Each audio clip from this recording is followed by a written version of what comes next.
প্রিয় দেশবাসী, শিশু, কিশোর কিশোরী, তরুণ তরুণী, ছাত্রছাত্রী, বয়স্ক বৃদ্ধ, নারী পুরুষ সবাইকে আমার সালাম জানাচ্ছি। আসসালামু আলাইকুম। আজ জাতির এক বিশেষ দিন, বিজয় দিবস। বাঙালি জাতির বুক ফুলিয়ে দাঁড়াবার দিন। পাকিস্তানি হানাদার বাহিনীর অনেক অস্ত্রকে অগ্রাহ্য করে খালি হাতে রুখে দাঁড়িয়ে সম্মুখ সমরে লড়াই করে নিজেদের জন্য একটি স্বতন্ত্র রাষ্ট্র প্রতিষ্ঠার উৎসবের দিন। এই দিনে স্মরণ করি লক্ষ লক্ষ শহীদদেরকে, অগণিত শিশু কিশোর, তরুণ তরুণী, যুবক যুবতী, বৃদ্ধ জনতার আত্মত্যাগকে, যার ফলে স্বাধীনতা অর্জন সম্ভব হয়েছিল। কিন্তু আমরা সেই অর্জনকে আমাদের দোষে সম্পূর্ণতা দিতে পারিনি। সর্বশেষ এবং প্রচণ্ডতম আঘাত হানল এক স্বৈরাচারী সরকার। সে প্রতিজ্ঞা করেই বসছিল, এদেশের মঙ্গল হতে পারে এমন কিছুই সে অবশিষ্ট থাকতে দেবে না। এবছরের বিজয় দিবস বিশেষ কারণে মহা আনন্দের দিন। মাত্র 4 মাস আগে একটি অসম্ভব সম্ভব হয়ে গেল। দেশের সবাই মিলে একজোটে হুঙ্কার দিয়ে উঠল, পৃথিবীর ঘৃণ্যতম স্বৈরাচারী শাসককে পালিয়ে যেতে বাধ্য করে আমাদের প্রিয় দেশকে মুক্ত করেছে ছাত্র জনতার সম্মিলিত অভ্যুত্থান। যে হাজার হাজার শহীদ এবং আহতদের আত্মত্যাগ এবং ছাত্র জনতার অটুট ঐক্যের মাধ্যমে এই গণ অভ্যুত্থান সম্ভব হলো, তাদের সবাইকে স্মরণ করি এবং আজ এবারের মহাবিজয়ের দিনে সমগ্র জাতির পক্ষ থেকে তাদের প্রতি সশ্রদ্ধ সালাম জানাই। নাগরিক অধিকার ও মর্যাদা নিশ্চিতের জন্য, গণতন্ত্রের জন্য একটি বৈষম্যহীন দেশ গড়ার তাগিদে ছাত্র জনতা স্বৈরাচারীর রক্তচক্ষুকে উপেক্ষা করে রক্ত দিয়ে 4 মাস আগে নতুন বাংলাদেশ গড়ার জন্য যে ঐক্য গড়ে তুলেছিল, সে ঐক্য এখনও পাথরের মতো মজবুত আছে। মাত্র কয়েকদিন আগে জাতি আবার গর্জে উঠে সমগ্র পৃথিবীকে সে কথা জানিয়ে দিয়েছে। যখন পরাজিত শক্তি নড়ে চড়ে ওঠার চেষ্টা করছিল, সকল রাজনৈতিক দলের এবং সকল ধর্মের শীর্ষ ব্যক্তিদের এবং ছাত্রদের সমাবেশের মাধ্যমে এক কণ্ঠে সজোরে ঘোষণা দিয়েছিল, আমরা যে নিরেট ঐক্যের মাধ্যমে অভ্যুত্থান করেছি সে ঐক্য আরও জোরদার হয়েছে। 4 মাসের ব্যবধানে আমাদের ঐক্য কোথাও শিথিল হয়নি। নতুন বাংলাদেশ গড়ার সংকল্পে আমরা অটুট আছি। বহির্বিশ্বে চাতুর্যপূর্ণ প্রচারণা দিয়ে যারা আমাদের মধ্যে দূরত্ব সৃষ্টির চেষ্টা করছে, তারা দূরত্ব সৃষ্টি তো করতে পারেইনি, বরং সারা জাতিকে সগৌরবে উচ্চকণ্ঠে তার ঐক্যকে পৃথিবীর সামনে তুলে ধরতে উজ্জীবিত করেছে। পরাজিত শক্তি তাদের পরাজয় কিছুতেই মেনে নিতে পারছে না। তারা প্রতিদিন দেশের ভেতরে এবং বাইরে থেকে জনতার অভ্যুত্থানকে ব্যর্থ করার জন্য বিপুল অর্থ ব্যয়ে নানা ভঙ্গিতে তাদের চেষ্টা চালিয়ে যাচ্ছে। পাচার করা হাজার হাজার কোটি টাকা তাদের আয়ত্তে রয়েছে। তাদের সুবিধাভোগীরা সর্বত্র ছড়িয়ে আছে। আমাদের ঐক্য অটুট থাকলে তারা আমাদেরকে আমাদের লক্ষ্য অর্জন থেকে ব্যর্থ করতে পারবে না। সজাগ থাকুন, নিজের লক্ষ্যকে জাতির লক্ষ্যের সঙ্গে একীভূত করুন। পৃথিবীর কোনো শক্তিই আমাদেরকে আমাদের লক্ষ্য অর্জন থেকে বিচ্যুত করতে পারবে না। আমি দেশের গণমাধ্যম কর্মী ও জনগণের প্রতি আহ্বান জানাই, বিশ্বের কাছে দেশের প্রকৃত চিত্র তুলে ধরুন। অপপ্রচারের বিরুদ্ধে সত্যই হোক আমাদের হাতিয়ার। জাতির এই নিরেট ঐক্য এই বছরের বিজয় দিবসকে স্মরণীয় করে রাখবে, ইতিহাসের অনন্য স্থানে প্রতিষ্ঠিত করে রাখবে। এই ঐতিহাসিক অর্জনের জন্য দলমত নির্বিশেষে দেশের সকল তরুণ তরুণী, যুবক যুবতী, বৃদ্ধ বৃদ্ধা সবাইকে আমার অভিনন্দন জানাচ্ছি। এই ঐক্যের জোরে আমরা আমাদের সকল সমস্যার দ্রুত সমাধান নিশ্চিত করতে পারব। এই বিজয় মাসে আমাদের গণ অভ্যুত্থানকে অভিনন্দন জানাবার জন্য, আমাদের বিজয় দিবসে যোগ দেবার জন্য ঢাকায় এসছেন পূর্ব তিমুরের রাষ্ট্রপতি, নোবেল শান্তি পুরস্কার বিজয়ী প্রেসিডেন্ট হোসে রামোস হর্তা। তিনি তার দেশের মুক্তিযুদ্ধে নেতৃত্ব দিয়েছেন। আমাদের দেশের মুক্তিযুদ্ধ তাকে অনুপ্রাণিত করেছিল। 2002 সালে পূর্ব তিমুর স্বাধীন রাষ্ট্র হিসেবে প্রতিষ্ঠিত হয়।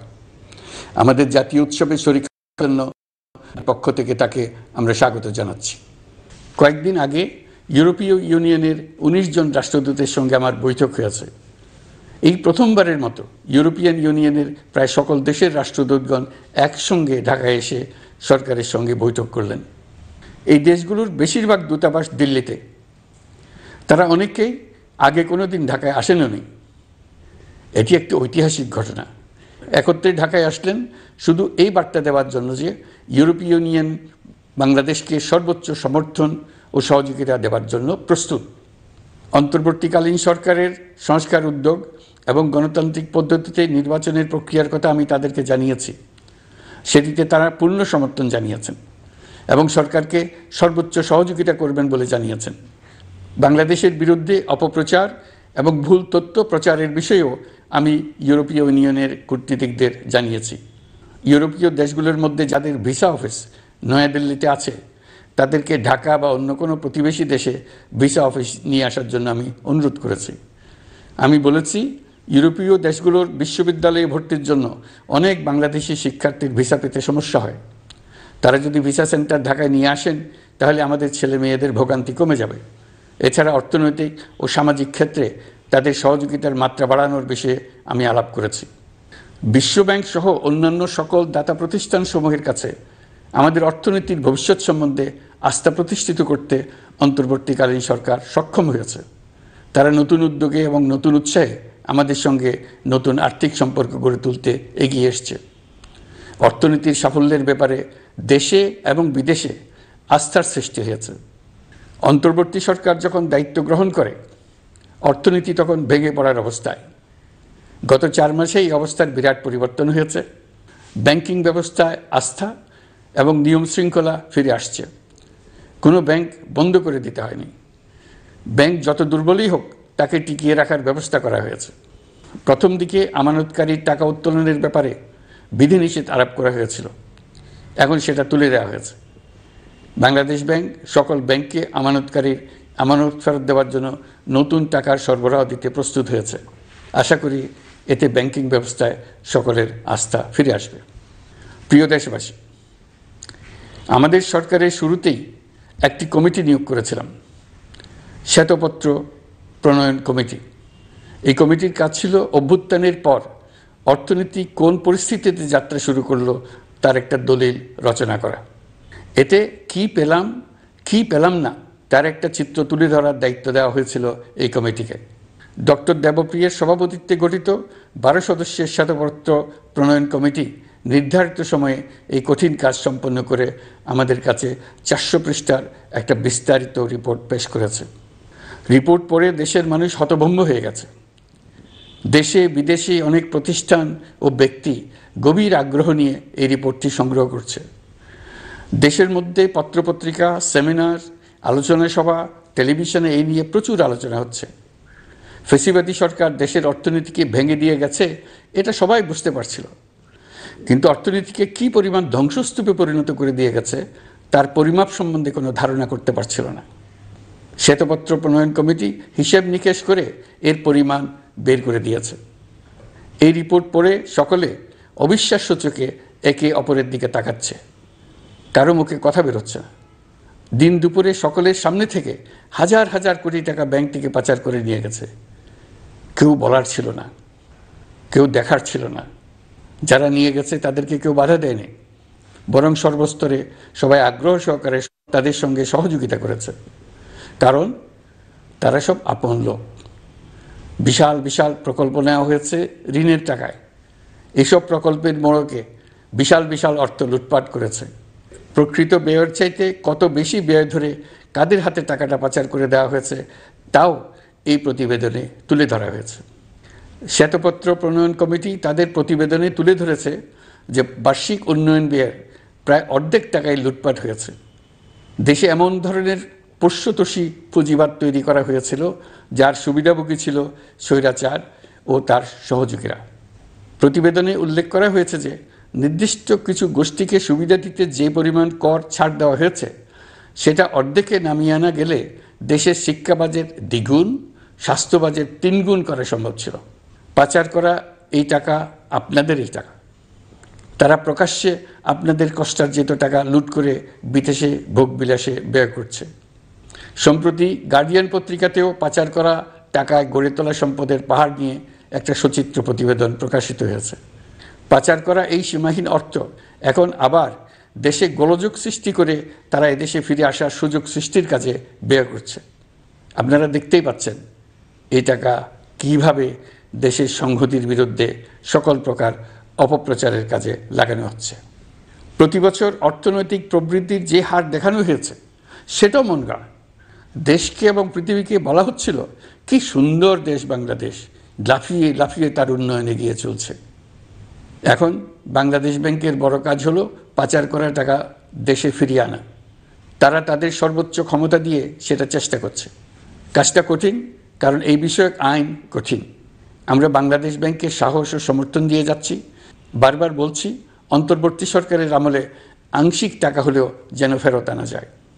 প্রিয় দেশবাসী, অন্তর্বর্তীকালীন সরকার দায়িত্ব নেওয়ার পর বিভিন্ন খাতে সংস্কারের লক্ষ্যে গুম কমিশন সহ 15টি কমিশন গঠন করেছে।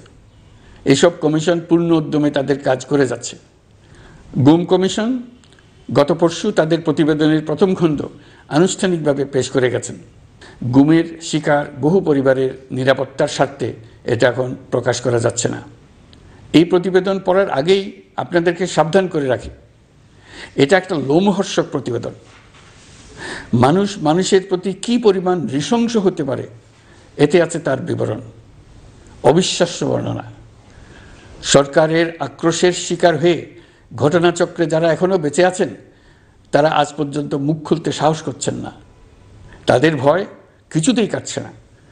তাদের ভয় হঠাৎ যদি ওই জালেমরা আবার ক্ষমতায় আসে তাহলে তাদের প্রতি এরা নৃশংসতম হবে। গত সরকারের ঘৃণ্যতম অধ্যায়ের ঐতিহাসিক দলিল হিসেবে এই প্রতিবেদন অমর হয়ে থাকবে। আমি আশা করছি কমিশনগুলো এখন থেকে নিয়মিতভাবে তাদের নির্ধারিত সময়ের মধ্যে তাদের প্রতিবেদন ও সুপারিশমালা পেশ করতে থাকবে। প্রিয় দেশবাসী, আমাদের সংস্কারের যে আকাঙ্ক্ষা সেটি বাস্তবায়নে প্রতিটি কমিশনই আমাদের জন্য গুরুত্বপূর্ণ। তবে নির্বাচন ব্যবস্থা সংস্কার ও সংবিধান সংস্কার কমিশনের কথা আমি একটু আলাদাভাবে বলতে চাই। কেননা এই দুটি কমিশনের সুপারিশের উপর প্রধানত নির্ভর করছে আমাদের আগামী নির্বাচন প্রস্তুতি ও তারিখ। এই প্রসঙ্গে বড় খবর হলো প্রধান নির্বাচন কমিশনার সহ নির্বাচন কমিশন গঠন করা হয়ে গেছে। কমিশন দায়িত্ব গ্রহণ করেছে। এখন থেকে তাদের হাতে দায়িত্ব ন্যস্ত হলো ভবিষ্যৎ সরকার গঠন করার প্রক্রিয়া শুরু করার। তারা তাদের প্রস্তুতির কাজ শুরু করেছেন। তাদের হাতে অনেক কাজ। প্রথমে সবচেয়ে বড় কাজ ভোটার তালিকা হালনাগাদ করা। এটা এমনিতেই কঠিন কাজ। এখন কাজটা আরও কঠিন হলো এই জন্য যে গত 3টা নির্বাচনে ভোটারদের অংশগ্রহণ করার সুযোগ ছিল না। ভোটার তালিকা যাচাই করার সুযোগ হয়নি কারণ। গত 15 বছরে যারা ভোটার হওয়ার যোগ্য হয়েছে তাদের সবার নাম ভোটার তালিকায় তোলা নিশ্চিত করতে হবে। এটা একটা বড় কাজ। ছাত্র জনতার অভ্যুত্থানের পর এখানে গলদ রাখার কোনো সুযোগ নেই।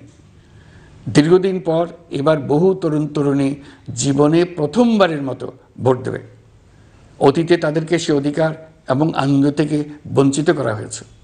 তাই এবারের নির্বাচনে তাদের ভোটদান একটি স্মরণীয় ঘটনা হয়ে থাকবে। এই অভিজ্ঞতাকে মসৃণ করার সমস্ত আয়োজন করতে হবে। আমার একান্ত ইচ্ছা এবারের নির্বাচনে প্রথমবারের তরুণ তরুণী ভোটাররা শতকরা 100% কাছাকাছি সংখ্যায় ভোট দিয়ে একটি ঐতিহ্য সৃষ্টি করুক। নির্বাচন কমিশন এবং সকল সামাজিক প্রতিষ্ঠান ও রাজনৈতিক দলের প্রতি আমার আহ্বান, সবাই মিলে আমরা যেন ওই লক্ষ্য অর্জনে নানা প্রকার সৃজনশীল কর্মসূচি গ্রহণ করি। এখন থেকে সবাই মিলে এমন একটা ঐতিহ্য সৃষ্টি করি যেন স্থানীয় নির্বাচন সহ সকল নির্বাচনে সকল কেন্দ্রে প্রথমবারের ভোটাররা 100% কাছাকাছি সংখ্যায় ভোটদান নিশ্চিত করবে। এটা নিশ্চিত করতে পারলে ভবিষ্যতে কোনো সরকার মানুষের ভোটাধিকার কেড়ে নেবার সাহস করতে পারবে না।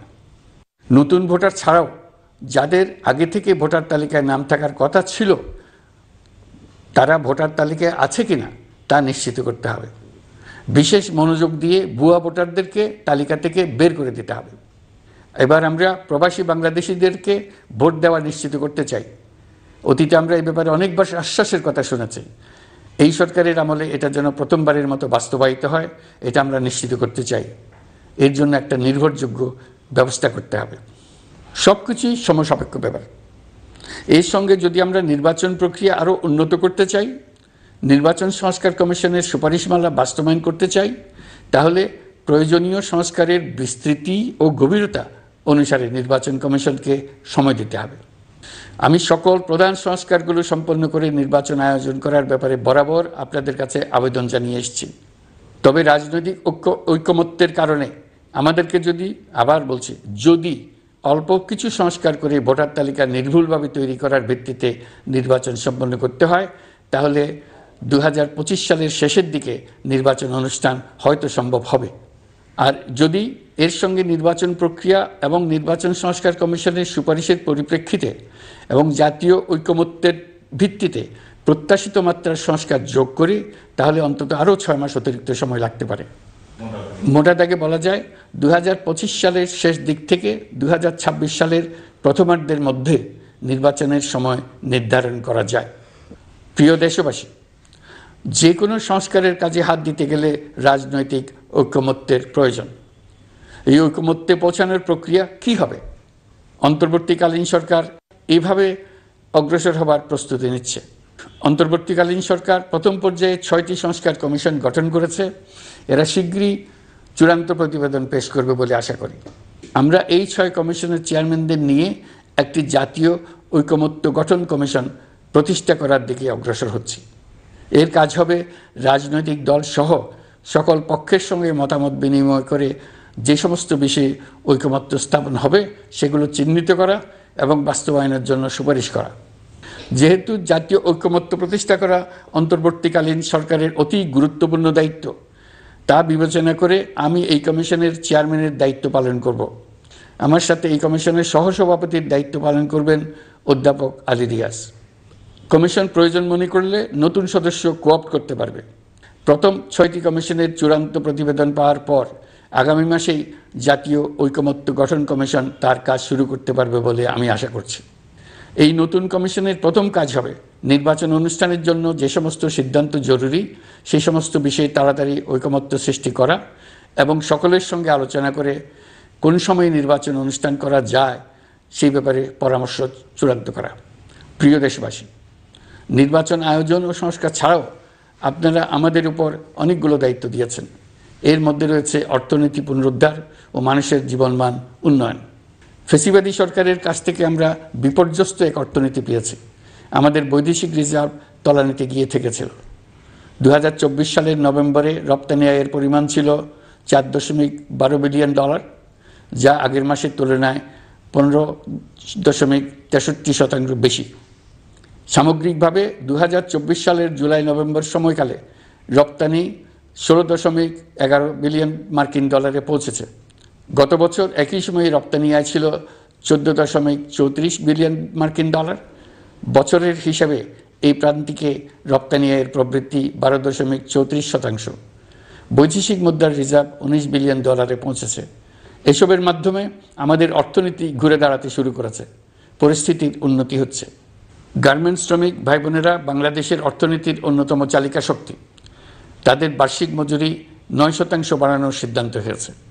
মূল্যস্ফীতির বিষয়টি বিবেচনা করে শ্রমিক ইউনিয়ন মালিক পক্ষের সঙ্গে আলোচনার ভিত্তিতে এটি নির্ধারণ করা হয়েছে। মূল্যস্ফীতি নিয়ন্ত্রণে সরকার আন্তরিকভাবে কাজ করছে।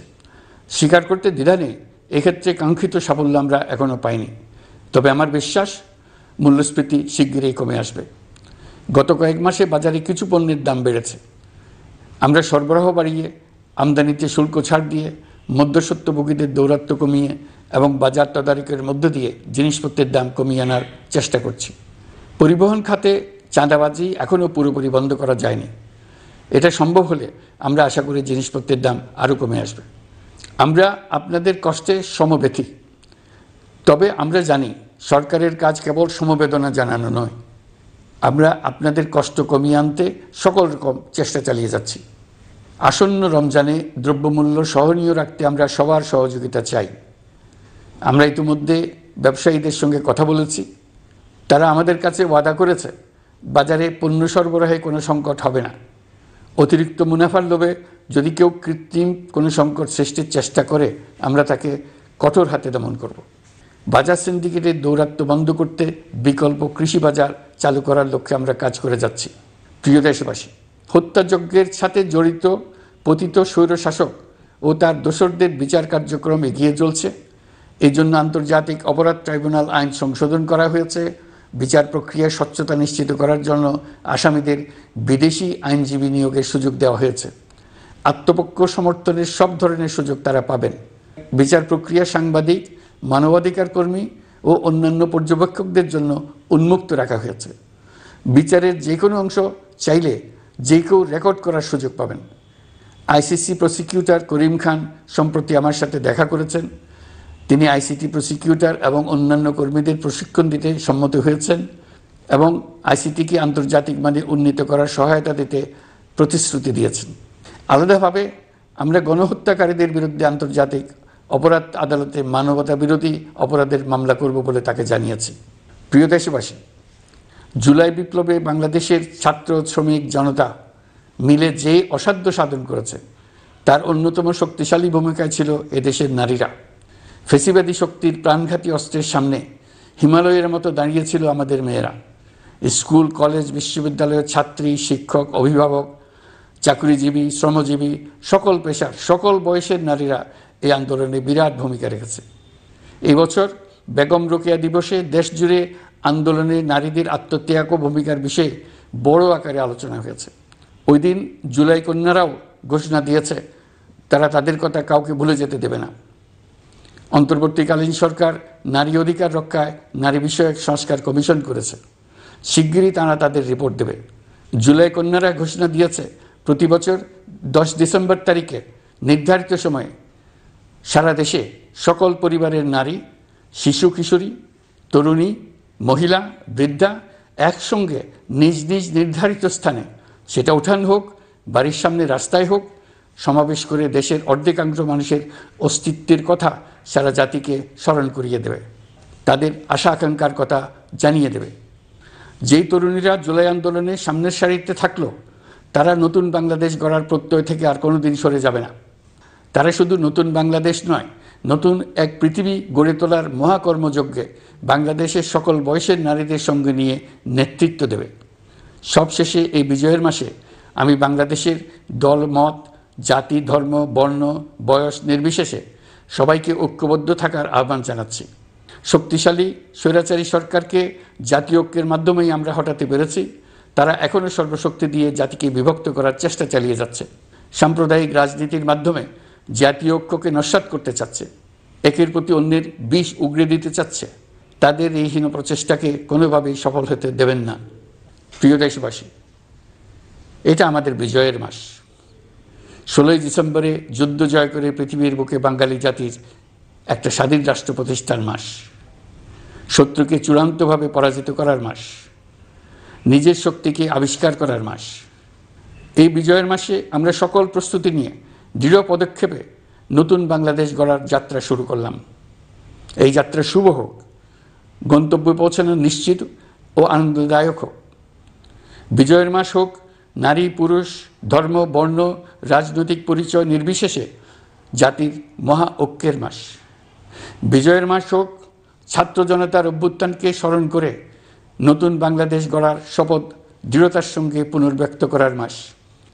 বিজয়ের মাস হোক নতুন বাংলাদেশ গড়ার লক্ষ্যে তরুণদের প্রচণ্ড দুঃসাহস প্রকাশের মাস।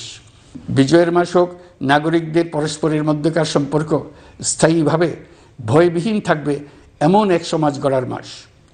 সংখ্যালঘুদেরকে সংখ্যাগরিষ্ঠদের ভয়ে ভীত হতে হবে না, নারীকে পুরুষের ভয়ে ভীত হতে হবে না, বিত্তহীনকে বিত্তবানদের ভয়ে ভীত হতে হবে না, নিজের মত প্রকাশে কারো ভয়ে ভীত হতে হবে না। বিজয়ের মাস হোক অসম্ভবকে সম্ভব করার প্রতিজ্ঞা নেবার মাস। প্রিয় দেশবাসী, শিশু, কিশোর কিশোরী, তরুণ তরুণী, ছাত্রছাত্রী, বয়স্ক, বৃদ্ধ, পুরুষ, নারী, আসুন আমরা প্রাণ ভরে বিজয়ের মাস উদযাপন করি। সকলকে বিজয়ের মাসের শুভেচ্ছা জানাচ্ছি। এই বিজয়ের মাস জাতির জন্য এক নতুন দিগন্তের সৃষ্টি করুক। আপনাদের সবাইকে আবার আমার সালাম জানাচ্ছি। আসসালামু আলাইকুম। মহান আল্লাহ আমাদের সহায় হন। আল্লাহ হাফেজ।